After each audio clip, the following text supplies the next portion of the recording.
계시면 앞뒤에 계시면 메리 크리스마스 손을 좀 잡고 인사 좀 나누십시다.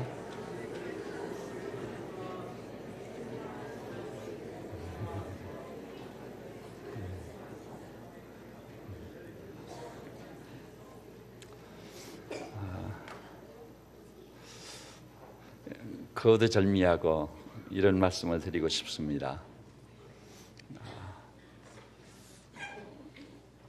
금세기에 금세기뿐만 아니라 인류 역사에 있어서 예수 그리스도의 부활을 가장 탁월하게 증거하는 학자는 게리 하버머스라는 사람입니다. 이 게리 하버머스의 특징은요, 20대 초반부터 인생 문제에 빠져버렸습니다. 인생 문제라면 뭐죠? 우리 인생이란 어디서 왔느냐? 무엇을 위해 살아야 될 존재냐? 그리고 우리 인생이란 다 죽음이로 존재인데 죽음 이후에 어디로 가느냐? 이것이 인생 문제의 본질입니다. 이 문제에 대한 해답을 얻어야만 짐승과 구별된 삶을 살 수 있어요. 그리고 이 본질적인 문제에 대한 명료한 답을 얻었을 때 우리는 날아가듯이 달려가는 삶을 살 수 있게 되는 것입니다. 이 게리 하버머스는 20대 초반부터 이 인생의 본질적 문제에 함몰되어 가지고 눈에 보이는 게 없어요. 자나깨나 도대체 인생은 어디서 온 존재란 말인가? 무엇을 위해 산다는 말인가? 나는 어디로 가는 존재인가? 이 문제에 대한 답을 받지 않고는 한 발짝도 나갈 수 없는 거예요. 근데 마침내 주님께서 그를 찾아와 주시고 만나 주셨습니다. 그래서 이 게리 하버머스가 인생 문제의 해결을 받고 예수 그리스도를 이 땅에 증거하기 위해서, 특별히 부활을 증거하기 위해서 자기 일생을 던졌습니다. 하나님께서 그를 놀랍게 쓰셔가지고 늘 말씀드리죠.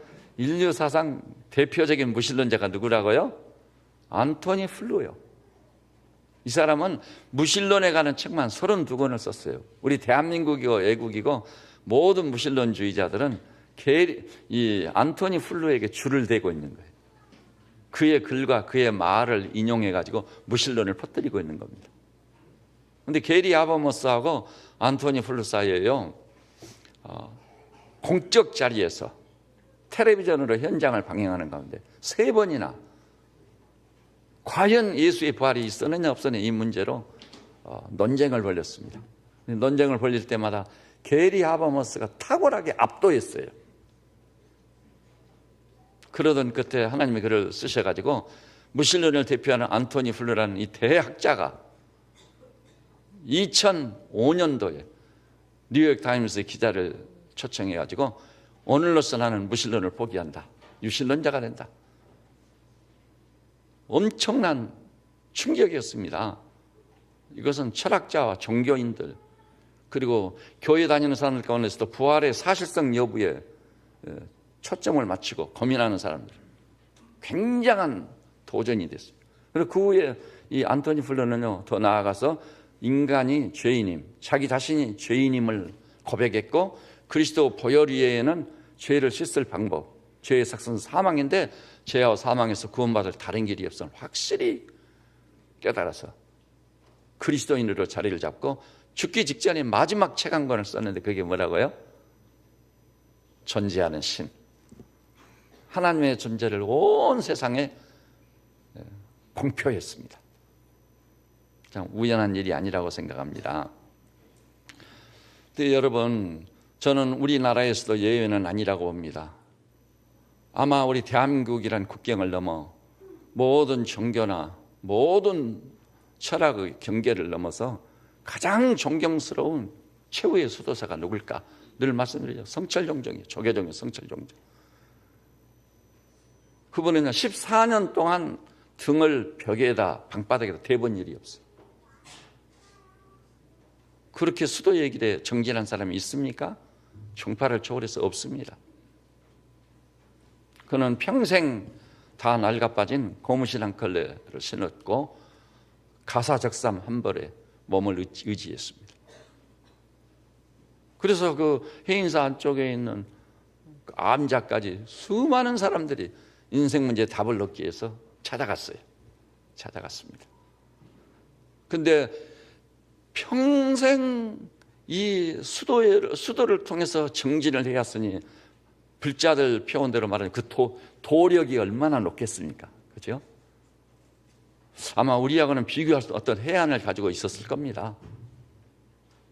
그 감각이 아주 뛰어난 분이라고 생각합니다. 의심할 여지가 없어요. 그런데 그분이 수많은 사람들을 수도의 길로 인도했어요. 성불의 길로 인도했어. 근데 그분이 임종시에 남긴 그 결론이 경악을 금할 수 없게 하는 거예요. 그 결론이 뭐죠? 나는 수많은 중생을 잘못 인도했기 때문에, 불교식령을 잘못 제도했기 때문에 나는 지옥으로 간다. 근데 그 임종시에요, 그가 남긴 법어라든지 따님 피리에게 남긴 유언 같은 것을 보면은요, 그 해석이 필요한 법어가 아니에요. 법어는 해석이 필요한 거죠. 너무나도 명료하게 이야기를 했습니다. 지옥에 대해서 아주 명약관하게 언급했습니다. 그리고 인생 문제가 죄에 있음을 깨달았어요. 나는 나의 죄 때문에 지옥으로 간다. 수도를 통해서도 죄를 없이 할 수는 없습니다. 오직 죄는요, 따라서 해볼까요? 피 흘림이 없은즉 죄사함이 없느니라. 이 피도요, 주 예수 그리스도의 보배로운 피가 아니고는 죄값을 지불할 길이 없어요. 그래서 기독교는요, 십자가의 종교입니다. 보혈의 종교입니다. 깨닫기 전에는 황당한 얘기예요. 여기는 저 또한 도대체 2000년 전에 유대 땅 베들레헴에 태어나가지고 갈보리 언덕에서 십자가에 달려 맥없이 돌아가신 분이 이 시대를 사는 나와 무슨 상관이 있단 말인가? 그분의 흘린 피와 나의 피가 무슨 관계가 있단 말인가? 그거 수용이 너무나 어려웠어요. 그것은요, 인간의 논리나 어떤 수도를 통해 수용할 수 있는 진리가 아닙니다. 이것은 하나님께서 성령으로 말미암아 우리 신령한 영안을 들어서 그 진리를 보게 하실 때만 깨달아지는 진리요. 따라서 합시다. 보혈은 믿어지는 진리다. 기독교란 종교는 참 이상합니다. 믿어지는 종교예요. 내가 안 믿으려고 저항하려고 발버둥을 치는데 성령님이 우리를 어떤 코너로 몰아가지고 감동하고 감화하시고, 시편기자가 외쳤지요. 내 눈을 열어 주의 법의 기이함을 보게 하소서. 주의 법의 기이함을 볼 수 있도록 눈을 여시는 분은 주님이십니다. 그 주님이 눈을 열어 보배로운 피의 공로를 알게 하실 때 엄청난 충격이 있는 거예요. 우리가 구속된 것은 은이나 금같이 썩어질 씨로 된 것이 아니라 오직 흠없고 점없는 어린 양 같은 그리스도의 보배로운 피로 된 것이니라. 그것이 믿어지는 것입니다. 믿어지는 순간 우리는 존재론적 변화가 일어나 버리고 하나님의 자녀로 태어나고 새로운 피조물이 되는 것입니다. 그래서 우리 인생이란 할 수 있는 일이 뭐죠? 그 하나님께 나아가서 그분의 은혜를 구하는 거예요. 은혜를 구하는 것입니다. 기독교는 또 은총의 종교입니다. 모든 것이 하나님의 은혜입니다. 그 은혜가 내게 임하면은요, 황당한 사실이 믿어지는 거예요. 그리고 거기에 수반되는 놀라운 구원의 환희와 감격, 우리 존재론적으로 난 하나님의 자녀가 됐다는 이 엄청난 신분의식, 그래서 성령으로 말미암아 양자의 영을 받아 하나님을 아바 아버지라 부르짖게 되었느니라. 이런 새로운 질의 존재로 세상을 살아가게 되는 거예요.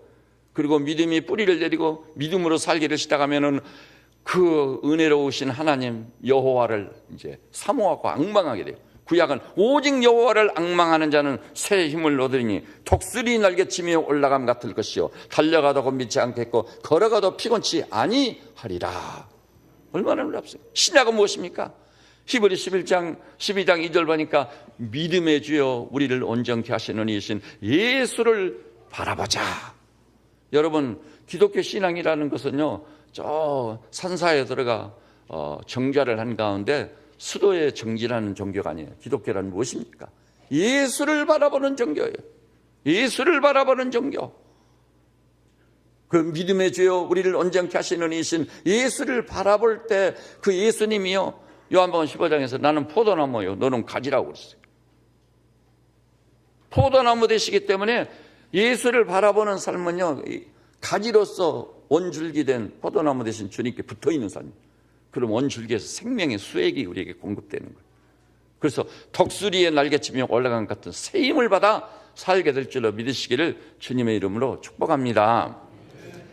근데 이 예수 그리스도란 분은요, 사람인 이상은요 비껴갈 수 없습니다. 피해갈 수 없어요. 인류 역사가 싫든 좋든 어떻게 나뉘었죠? 그리스도 이전이라고 하는 BC, Before Christ. 그 다음에 AD는 뭐죠? Anno Domini, 라틴어인데요. In the year of our Lord. 우리 주님의 세대 안에. 주님 출생 이후를 AD라고 하는 겁니다. 예수님이 역사의 분수령이 되실 만큼 심대한 영향을 미쳤기 때문에 싫든 좋든 예수 그리스도를 비껴갈 수는 없다. 그러면 뭡니까? 그 예수님을 내가 누구라고 생각하느냐?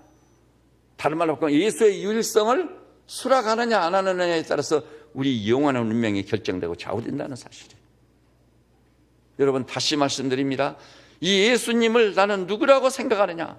그 예수의 유일성을 전인적으로 수락하느냐 안 하느냐에 의해서 우리 인생이 결정지어지고요. 영원한 운명이 좌우됨을 확실히 아시기를 주님의 이름으로 축복합니다. 그렇다면요, 왜 그러는지요? 주님 자신의 주장에 귀를 기울여 보면 요한복음 5장에 보니까 믿는 자는 영생을 얻었고 심판에 이르지 아니하느니 사망에서 생명으로 옮겼느니라. 하나님 말씀은 성경이 다르고 우리 주님이 주장하는 말씀이요, 세상에서는 듣도 보도 못한 얘기예요. 엄청난 말씀이에요. 나를 믿는 자는 영생을 얻는다고 말합니다. 그러니까 믿는 자가 영생을 얻기 때문에 예수의 유일성을 수락하느냐 안 하느냐가 운명을 좌우하고 결정지어버리는 것입니다. 그래서 이제 이 문제를 오늘 이제 세 번째 또 생각을 하게 되겠는데, 먼저요, 우리는 예수 그리스도께서 역사적인 인물이었음을 알아야 됩니다. 기독교는, 따라서 해볼게요. 기독교는 사실성 여부에 달려있다. 여러분, 기독교라는 종교는요, 누구에게 맹종을 요구하지 않아요. 무조건 믿으라고 하는 사람은 그거 아주 무식한 사람이에요. 기독교는요, 어떤 인간도 결코 부인할 수 없는 역사적 사실인 거예요. 사실성 여부에 달려 있어요. 그러면 예수 그리스도 사건의 그 역사성을 놓고요, 먼저 교회 밖에, 기독교 밖에 있는 역사가들은 어떻게 봤느냐? 왜냐하면 우리가 겁을 낼 필요 없어요. 두려워할 필요가 없어요. 정당하게 교회 밖에, 기독교 밖에 있는 역사가들은 예수 사건의 역사성, 사실성을 어떻게 봤느냐고 하는 거예요. 여러분, 인류 역사에 출연했던 가장 위대한 역사가를 꼽는다면 그 누구랄 것도 없어요. 제가 역사를 전공했지만 역사가들도 예외 없이 가장 위대한 역사가다 인정하는 분이 누구죠? 아놀드 J. 토인비 교수입니다. 그가 쓴 역사의 한 연구란 책은 앞으로도 역사의 한 연구에 버금가는 책이 출연할 수 없습니다. 엄청난 책입니다. 그런 책의 저자이자 또 일종의 역사를 빙자해서 예언적 일을 하기도 했어요. 근데 너무나도 적중했어요. 그는 공산주의를 예고했습니다. 진짜 이 5, 60년 만에요, 공산주의가 지구촌 거의 전부를 붉게 물들였잖아요. 그러면서 또 한 가지 예언을 덧붙였는데요, 기독교 이외에는 공산주의를 극복할 어떤 사상도 신앙도 없다. 기독교하고 공산주의는 공존이 불가능한 거예요. 그런데 기독교만이 공산주의를 극복할 수 있는 유일한 진리라고 설파했던 것입니다. 그런 그 위대한 아놀드 J. 토인비 교수가 역사를 쓰면서요, 인류 역사를 쓰면서 마호멧, 석가모니, 시저, 나폴레옹, 워싱턴, 이 6명의 위인보다 더 많은 페이지를 예수 그리스도에게 활용했습니다. 이거 뭘 의미하는 거죠? 마호멧보다, 석가모니보다, 시저보다, 나폴레옹보다, 워싱턴보다 어떤 위인보다도 예수 그리스도는 생생한 역사적 인물임을 명약관하게 증명해주고 있는 것입니다. 증명해주고 있어요. 그러니까 제 얘기를 하는 것이 아니라 아놀드 토인비 교수가 그렇게 한 겁니다. 대표적인 역사가가 예수 그리스도 사건의 역사성을 이렇게 놀랍게 증거하고 있다는 것입니다. 그 다음에요, 인류 사상 출애란 가장 위대한 사전이 뭐죠? 사전. 그 사전이 대영 백과사전이라는 걸 잘 아실 겁니다. 그런데 대영 백과사전에서는요, 예수님 한 분을 설명하는데 2만여 단어를 활용했습니다. 이거 엄청난 분량. 어떤 인물도요 2만 단어를 활용해서 그 인물을 묘사한 일은 전혀 없습니다. 그러면 그 2만 단어라는 것은요, 아리스토텔레스, 시세로, 알렉산더 대왕, 스이저, 석가모니, 공자님, 마호멧, 나폴레옹, 이 여러 사람을 다 합하여서 묘사한 것보다도 예수님 한 분을 묘사하는데 더 많은 페이지 수를 활용했다는 사실입니다. 그럼 세계 인류 사상 가장 권위 있는 대형 백과사전이 예수 그리스도의 역사성과 그의 가르침과 그의 행하신 기사와 표적들을 다 승인하고 인정한 거예요. 그 다음에 세 번째로 구체적으로요, 역사 속에 나타난 사료들, 사료라는 것이 아시죠? 이 사료라는 것은 굉장히 중요한, 그 사료를 기록한 역사가들의 정신이 뭔지 아세요? 우리나라의 조선 왕조실록 있죠. 왕조실록을 보면 별것이 다 기록되어 있어요. 예를 들어서 영의정이 임금님과 맞대면에서 귓속말로 말씀을 나누게 됐다. 그래도 그 자리에 누가 있어야 되죠? 사관이 동석을 해야 됩니다. 그 조선 왕조실록의 일이한 게요, 사관이 기록을 해서 단 두 분이 얘기 나눈 것도 다 기록을 하는 거예요. 그 대신요, 그 임금님도 자기가 살아있을 때는 그 사료를 열어볼 수 있어요, 없어요? 불가능해요. 왜냐하면 임금님이 자기에게 불리하게 기록했으면 가만두지 않잖아요. 그렇기 때문에 원칙이 있는데 그 사료를 임금님이 살아계실 때는 임금님도 열어볼 수 없는 거예요. 놀라운 그 사료, 소위 역사의 기록에 대한 권위를 엿볼 수 있는 거예요. 그래서요, 그 조선왕조실록에 보면 그런 얘기까지 나와요. 임금님하고 영의정과 맞대면에서 얘기를 나누다가 임금님이 그 얘기를 듣다가 너무 지쳐가지고 하품을 했다는 얘기까지. 하품. 네? 그 정도입니다. 그러니까 그것은 동양이든 서양이든 역사를 기록한 사관들은요, 엄청난 사명감을 가지고 있는 사실 기록에 목숨을 겁니다. 사실 기록에 목숨을 걸어요. 그래서 저도 이 교회를 목회해 오면서요, 제 목회에 있어서 가장 중요한 목회자로서의 그 일종의 목회 일선과 목회 선상에서 항상 적용하고 저 자신에게나 교회 모든 교회들 적용하는 게 뭔 줄 아세요? 항상 여러분께 말씀드리죠. 뭐죠? 저는 여러분도 그렇게 살아야 될 줄로 믿습니다. 우리 그리스도이니까 더더욱이. 그러니까 어떤 사건이 있을 때요, 그 사실성 여부를 따져보고 확인한 다음 말하거나 행동해도 늦지 않는 거예요. 그런데 대부분의 죄로 오염된 인간성은요, 사실성 여부를 확인해 보지도 않고 루머, 떠돌아다니는 헛소문 지나놓고 보니까 사실이 아니었어. 그 책임을 누가 지란 말이에요. 저는 최근세사에 있어서 이 나라의 발목을 확실히 잡아버린 이명박 대통령이 대통령 처음에 취임했을 때 그거 있었잖아요. 그 광우병 사태. 이제 와서는 그 광우병 때문에 막 광화문 광장에서 그렇게 모여가지고 청와대로 쳐들어가자고 난리를 제기했는데 그 사람들까지도 광우병이 사실이라는 인정한 사람 하나도 없게 됐어요. 이제. 그건 거짓이었어요. 완전히 조작된 허위를 가지고 대통령을 압박하고 국정을 발목을 잡아가지고 1년간 국정을 수행할 수 없게 됐어요. 이 나라 이 백성에게 아주 치명적인 역사의 퇴조를 의미하는 겁니다. 1년 동안 국가 경영을 통해 할 일이 얼마나 많은데 도대체 이런 일이 어디 있느냐. 누구라도 좋아요. 누구라도. 저는 여기 계신 우리 세배째 양머리들께서 하나님의 사람이란다면 사실성 여부를 따져보고 사실일 때 그것을 긍정하고 평가하고 판단하고 말하는 그런 성도들 되시기를 주님의 이름으로 축복합니다. 진실성 여부보다 중요한 게 없는 거예요. 저도 그래서 예수님을 믿는 데 있어서요, 그냥 적당하니 대충 생각하고 믿은 게 아니에요. 사실성 여부를 따져본 거예요. 그리고 제 인생을 여기까지 살아오면서요, 수많은 사람들이 루머를 따르고 이런 말 저런 말을 하는데 제가 그것을 따져본 결과 사실이 아닌 허위가 너무나도 많았어요. 너무나도 많았어요. 그러니 우리 인생이 얼마나 어리석은 존재냐 이 말이에요. 그런데 그런 역사적인 사명감을 가진 사관들이 예수 사건에 대해서 기록을 한 거예요. 그래서 그 기록을 뭐라고 그러죠? 사료라고 그래요. 사료. 첫 기록 사료. 그 사료를 보니까요, 로마의 가장 위대한 역사가 이 코넬리우스 타키투스. 여러분 그 아들 딸들이 보시는 그 우리 친구들은 서양사 혹은 세계사 딱 떠들어 보세요. 로마를 대표하는 역사가는 타키투스예요. 그리고 그 사람들은 사실에 충실했습니다. 근데 그가 AD 112년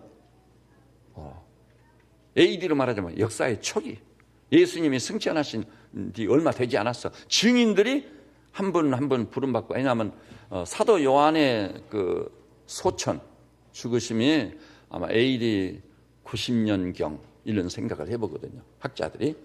그러니까 바로 그 어간에 이 코넬리우스 타키투스가 아시아의 총독으로 있을 때 AD 50년 60년경에 일어났던 저 네로 황제의 무서운 그 자기 시를 쓰기 위해서 로마에 불을 지르잖아요. 그래서 불타는 로마를 보면서 시를 쓰고 이 수금을 탔어요. 정말 그런 왕도 있다니 참 경악을 금할 수 없지 않아요. 근데 바로 이 타키투스가 네로 황제에 관한 기록에서 예수 그리스도를 언급한 겁니다. 그 사료예요, 사료. 역사적 사실로 예수 사건을 기록으로 남겼어요. 그 다음에 2세기의 예술가, 그러니까 AD 100년 이후입니다. 유명한 루시안이란 예술가가요, 예수님에 관한 사실성 여부에 대해서 기록으로 남겼습니다. AD 37년, 이거 이제 예수님이 바로 승천하신 직후지요. 그때 출생한 분이 누구지요? 유태인 출신으로 아주 두각을 나타내는 역사가 요세푸스. 요세푸스가 쓴 그 역사는요, 분량이 엄청나게 많아요. 그 우리나라의 일부도 번역이 돼서 서점에 나와 있습니다. 근데 그 요세푸스라는 사람은 역사가로서 이름을 날린 유태인입니다. 로마의 정복전에요, 그 사령관과 더불어 동행했던 인물이. 그래서 전쟁의 사실 기록을 다 기록을 한. 그 요세푸스가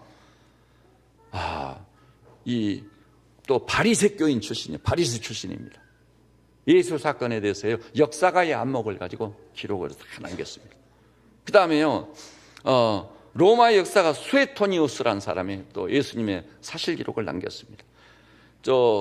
중앙아시아 비두니아 지방의 총독으로 있었던 플리니우스 2세가요, AD 112년에 예수를 따르는 예수의 제자들이 어떻게 신앙생활을 하고 있는가, 그들이 믿는 바가 뭔가를 로마 황제에게 그 지역 보고서를 띄웠습니다. 그래서 그리스도인이라는 사람은 예수 그리스도를 믿는 사람들인데, 그들이 믿는 예수 그리스도는 십자가에서 피아물을 흘리고 돌아가셨다. 그리고 3일 만에 부활했다는 것을 그들은 믿고 있습니다. 그리고 십자가에 죽으신 그 보혈로 구원받았다고 해가지고 그의 살과 피를 먹고 마십니다. 모였을 때. 이것을 기록으로 다 남겼어요. 유명한 사마리아 출신의 역사가 탈루스는요, AD 52년에 주님이 임종할 때 그 광경을 기록으로, 역사적 기록으로, AD 52년입니다. 그러니까 주님 승천 직후입니다. 그런데 이 탈루스가 사마리아 출신인데 주님이 임종하실 때 일식이 있었다. 그때는 보름달이기에 일식이 있을 수 없는 날이었는데 일식이 있었다.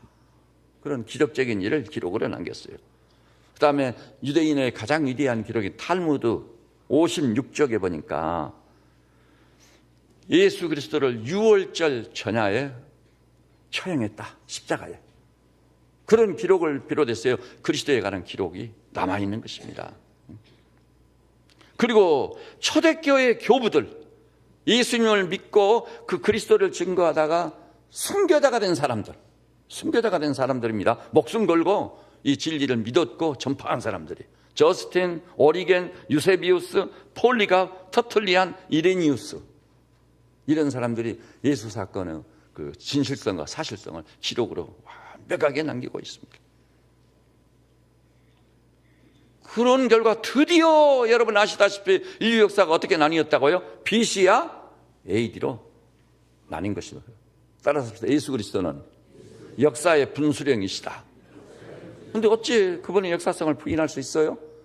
예수에 관한 사건이나 가르치며 기적으로 표적으로 가득 차 있다고 신화나 전설이라고요?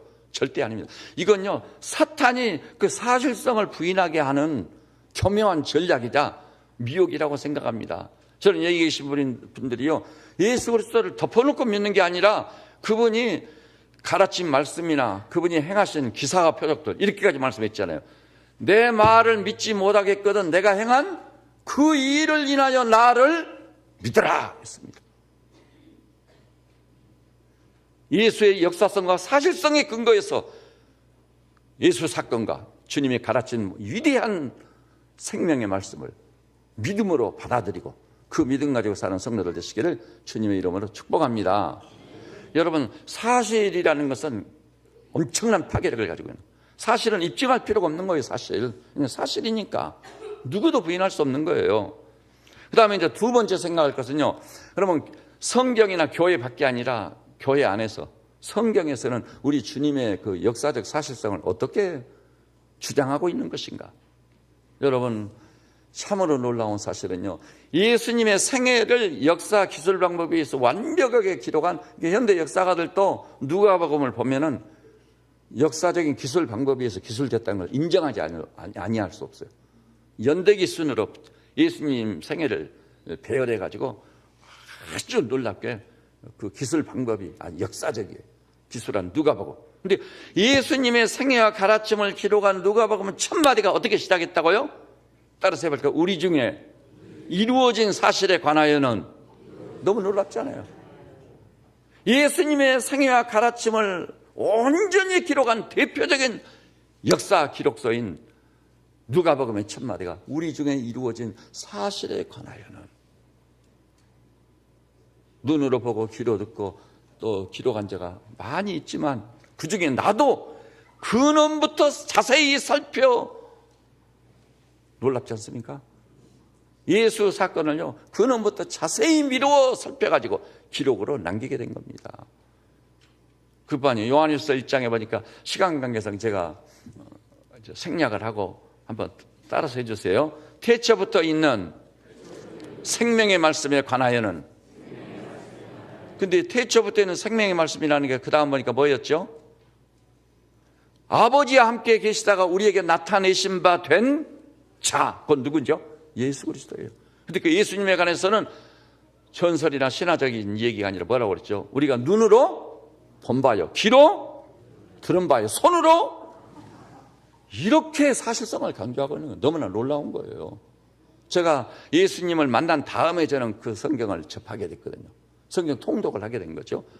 그러면서 무릎을 치기 한두 번이 아니에요. 그러다가 요한일서 1장 1절 이하를 보는 동안 충격을 먹어버린 거예요. 눈으로 본 바요, 귀로 들은 바요, 손으로, 이렇게까지 확증을 하고 있는데도 안 믿는단 말인가. 그렇게 증거한 사도 요한은 사실상 천수를 다하고 살았다고는 하지만 순교자는 다를 바 없어요. 일종의 순교자입니다. 그리고 베드로후서 1장에 보니까 한번 따라서 해볼까요? 이것 또한 너무나도 중요한 겁니다. 우리가 너희에게 전한 것은, 베드로가 예수 그리스도를 전했잖아요. 그 전한 예수 그리스도 사건은 교묘히 만든 이야기를 좇은 것이 아니요. 여러분 놀랍지 않아요? 묘사가. 베드로가요, 예수 사건을 조작해가지고 교묘하게 스토리화 시켜서 그것을 전하다가 십자가에 거꾸로 매달려 순교자가 돼요? 말도 안 되는 소리예요. 교묘히 만든 얘기를 좇은 것이 아니요. 그 다음에가 중요해요. 따라서 해볼까요? 우리는 그의 크신 위엄을 친히 본 자라. 놀랍지 않습니까? 그리고 친히 본 것이 무엇인지 그 다음에 기록을 해놨어요. 변화산에 있을 때 주님께서 놀랍게 변모되셨습니다. 영광의 모습으로 변모됐어요. 그때 주여 여기와 좁사오니 내가 여기에 엘리야를 위해서 모세를 위해서 주님을 위해서 초막셋을 짓고 여기서 살겠습니다. 하늘로부터 음성이 들려오고 이는 내 사랑하는 아들이여 내 기뻐하는 아들 너희는 저의 말을 들으라. 우리 그리스도인들은요, 그 놀라운 말씀. 우리가 이 땅에 살면서요, 주님 말씀만 들으면 그것으로 끝이에요. 실수가 없어요. 오류가 없어요. 옳은 길로 가게 돼 있어요. 그런데 주의 말을 듣지 않고 엉뚱한 말에 귀를 기울이다 보니까 거짓에 편승을 하게 되고 분별력을 잃어버리고, 그렇게 해서 어떻게 하려고 그런지 모르겠어요. 지금 현재 우리나라에는 어떠죠? 거짓이 판을 치는 나라예요. 날조된 얘기, 허위가. 이게 언론도 못 믿어. 그 누구의 말도 못 믿어. 이런 때 여기에서 우리 새벽저녁 믿음의 식구들께서는 너희는 저의 말을 들어라. 주님의 말씀을 듣고 사는 그런 성도들 되시기를 주님의 이름으로 축복합니다. 이 얼마나 우리는 그의 크신 힘을 친히 본 자다. 하늘부터 들려오는 아버지의 음성, 이는 내 사랑하는 아들, 내 기뻐하는 자라. 놀라운 음성을 들었던 것입니다. 그 다음에요, 예수 사건 중에 절대 수용이 불가능한 게 있어요. 과학도들은. 그게 뭐죠? 부활이에요. 죽은 자의 부활. 여기는 저나 여러분이나 똑같아요. 불신자들하고 똑같아요. 다를 게 없어. 그 누구도 죽은 자의 부활을 믿어요, 안 믿어요? 믿을 수 없는 겁니다. 믿을 수 없어. 그런데 고린도전서 15장 보니까 사도 바울이 순교자지 않습니까? 그가 이렇게 증언했어요.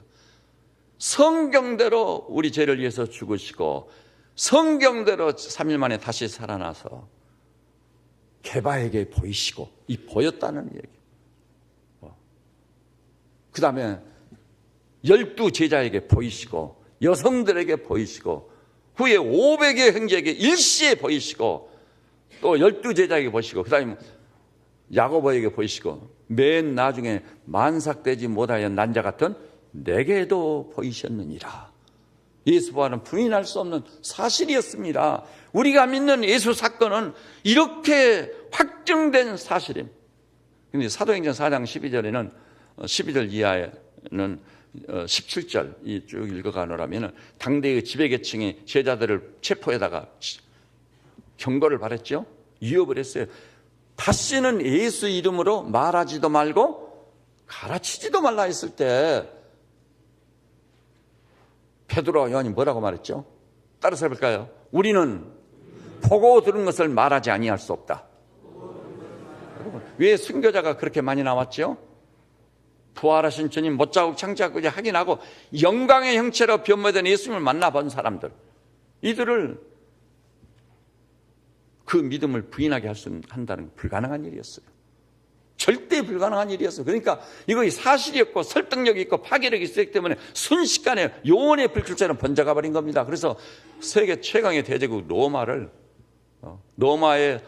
하면은 로마의 정치, 경제, 웅변, 철학, 로마에 품고 있는 동방정교는 이 불교 비슷한 것도 로마에 다 들어가 있었습니다.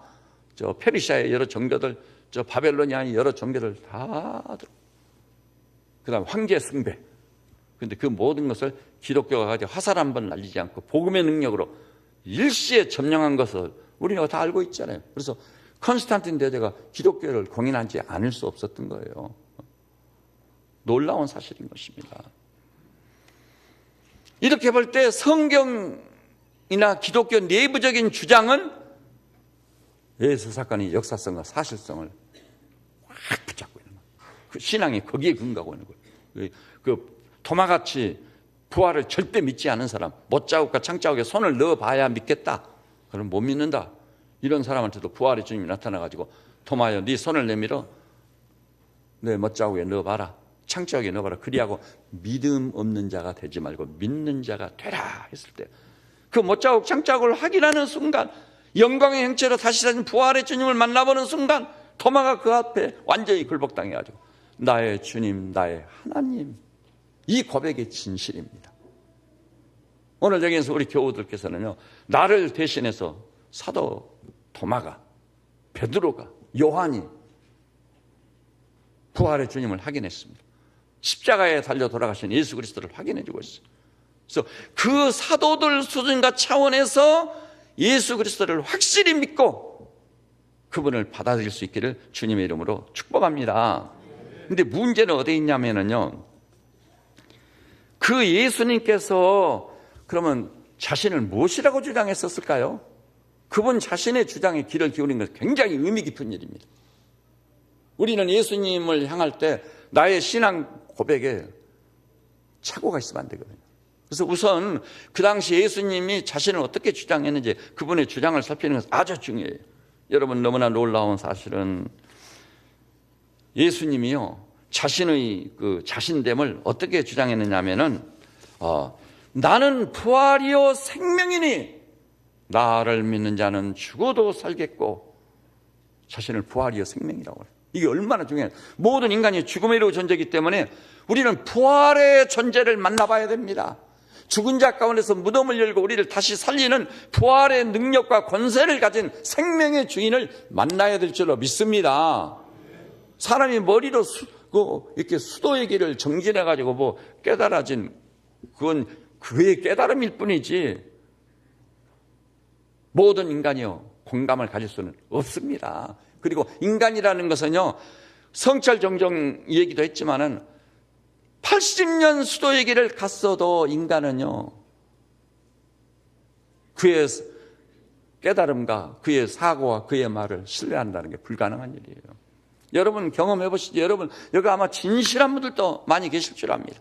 제가 알기에도요, 정말 이 교회를 섬기는 우리 형제자매들 가운데 진짜 진실한 분들 계세요. 그런데 그런 그 진실성을 가지고 있는 사람도 자신에 대해서 뭐라고 고백하죠? 대표적인 분이에요. 사도 바울이 뭐라고 자기를 일컬어? 나는 죄인 중에 괴수로다. 구약의 대선지 이사야는 화로다 나여 망하게 되었다. 나는 입술이 부정한 자입니다. 우리 인간의 연약한 부분이고 죄로 오염된 부패성이에요. 부패성입니다, 여러분. 그래서 예수님도 사람에게 자기를 의탁하지 않았다고 그랬어요.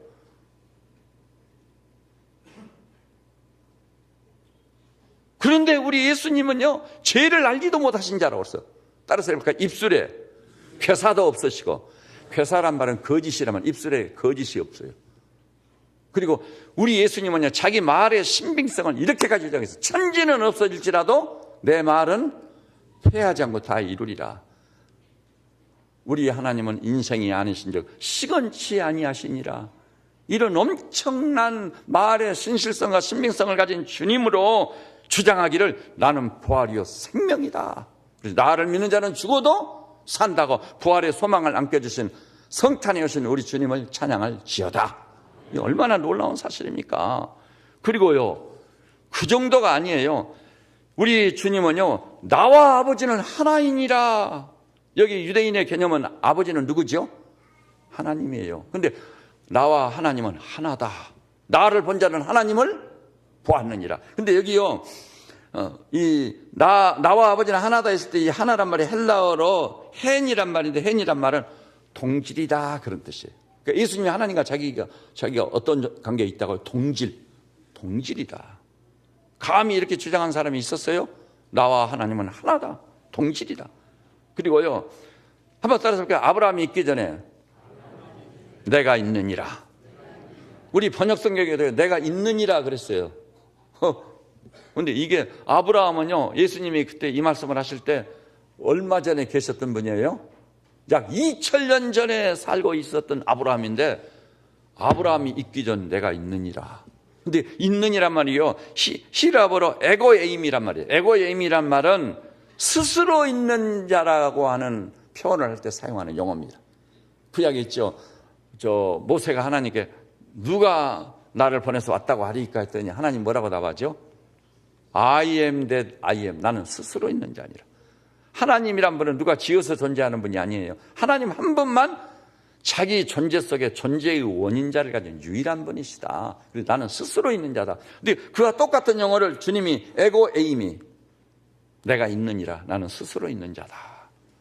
여러분, 성탄에 오신 아기 예수는요, 스스로 있는 분이십니다. 스스로 있는 분. 근데 이 빌립보 2장 5절 이하에 보니까 스스로 있는 근본 하나님의 본체이신 분이 하나님과 동등됨을 여기지 않고 자기를 비워 종의 형체, 사람의 몸을 입고 이 땅을 찾아오시는 것입니다. 그리고 근심, 걱정, 염려에 함몰되어 있는 인생을 향해요, 저는 우리 교우들에게 이 말씀이 복음이 되시기를 바랍니다. 그런 시대를 살고 있으니까요. 너희는 마음에 근심하지 말라. 염려하지 말라. 나를 믿으니 하나님을 믿으니 또 나를 믿으라.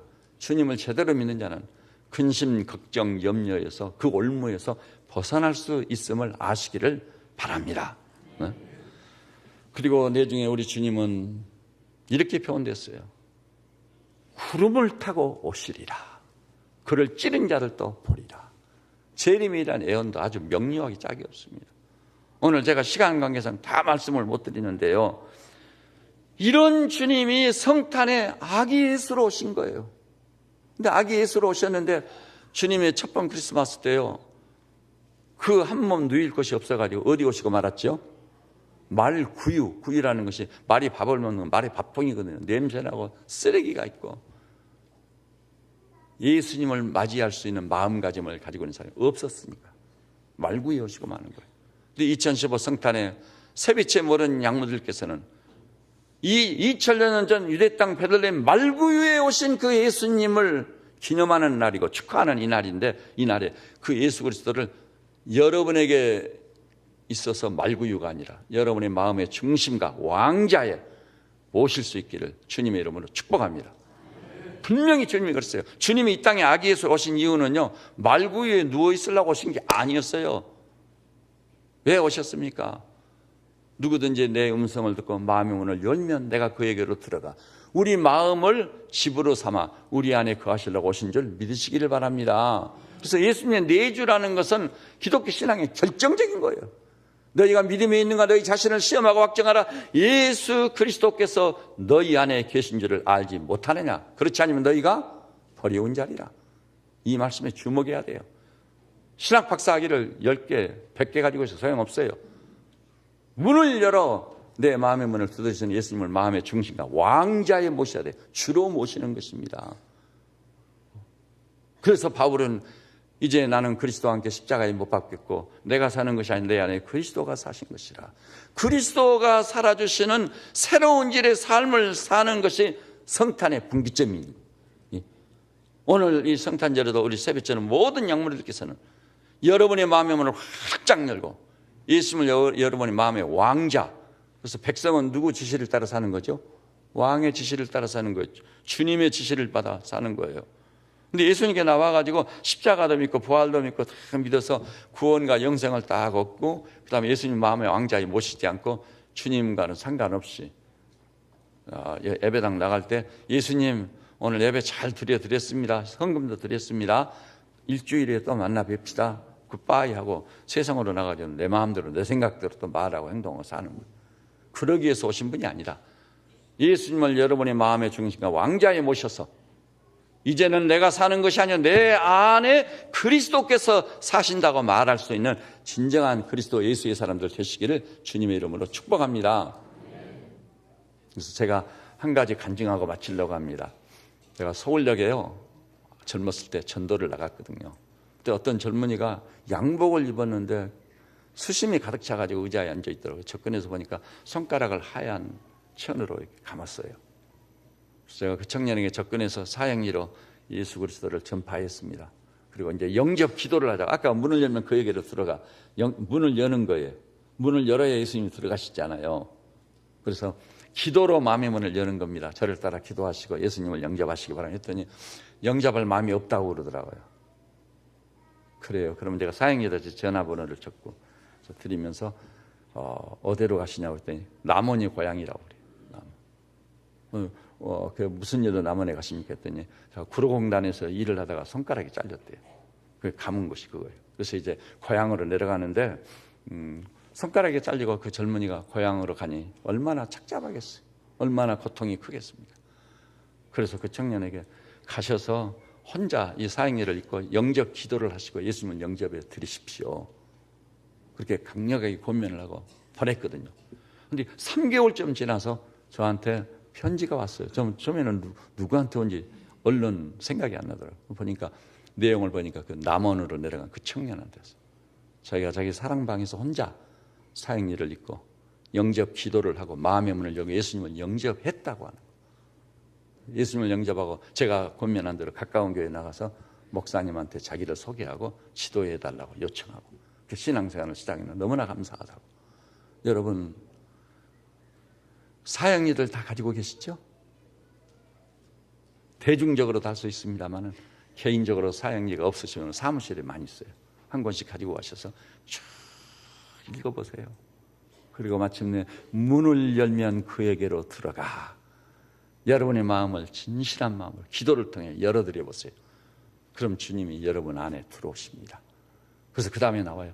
이제 주님이 어디 계십니까? 내 마음에 계십니다. 내 안에 계십니다. 그래서 우리는 이 놀라운 사실을 바울이 경험하고는요, 엄청난 감동을 먹었어요. 그래서 바울이 한 얘기 중에요, 가장 감동적인 한 마디가 딱 있어요. 따라서 해볼까요? 이 질그릇 속에 보배를 가졌나니 곧 그리스도 예수라. 우리 인간은 다 질그릇이죠? 정말 무가치한 존재예요.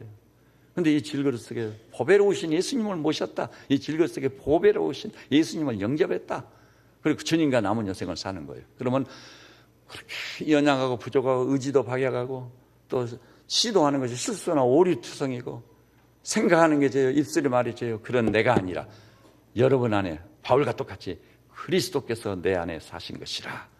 그런 놀라운 삶이 펼쳐져 가시기를 주님의 이름으로 축복합니다. 우리 기도하십시다. 주님, 2015 성탄을 맞이하여 주님에 관해서 많이 알고 있는 것이 아니라 아기 예수로 오신 주님 말구유에 누여놓지 않고 우리 마음의 문을 활짝 열어서 예수님을 나의 구주, 나의 하나님으로 영접해 드립니다. 그리고 이제는 내가 사는 것이 아닌 내 안에 그리스도가 사는 신적 수준과 차원의 놀라운 삶을 살아갈 수 있도록 우리에게 축복하여 주시옵소서. 우리 세빛저는 양무리들은 앞으로 남은 여생 반드시 주님과 동행하게 하시고 주님은 나의 목자여 나는 사랑받은 양이라는 이 관계성이 뚜렷하게 하시고 그 목자장 되신 주님의 음성을 듣고 주님의 발자취를 따라가서 내 힘과 내 능력으로 불가한 신앙적 삶, 신령한 삶을 살아내는 걸작으로서 인생을 살도록 축복하여 주시옵소서. 예수님의 이름으로 기도드립니다. 아멘.